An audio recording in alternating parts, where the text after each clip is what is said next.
Dzīvnieku organismu daudzveidība ir plaša un aizraujoša. Dzīvnieku organisms sastāv no daudzām orgānu sistēmām, kas pilda noteiktus uzdevumus un palīdz dzīvniekiem izdzīvot savā vidē.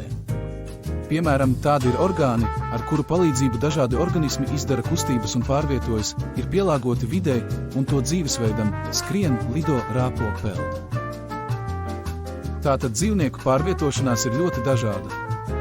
Gandrīz visi zīdītāji pārvietojas ar kājām. Putniem ir spārni, ar kuriem tie lido, kamēr zivis pārvietojas, izmantojot spuras. Dzīvnieku kustību nodrošina kauli un muskuļi.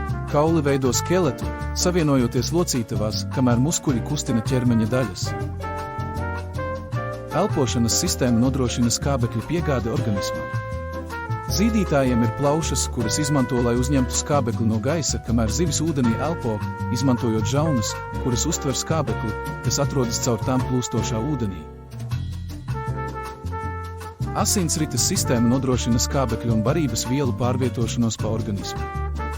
Galvenais asinsrites orgāns ir sirds, kas darbojas kā sūknis, pumpējot asinis caur asinsvadu tīklu.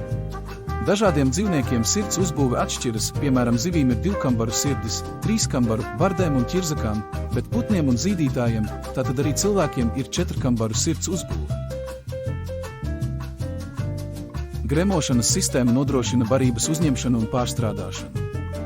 Gremošana sākas mutē un turpinās caur barības vadu, kuņģi un zarnām. Pārstrādātā barība tiek izmantota organisma vajadzībām, bet atliekas tiek izvadītas no organisma.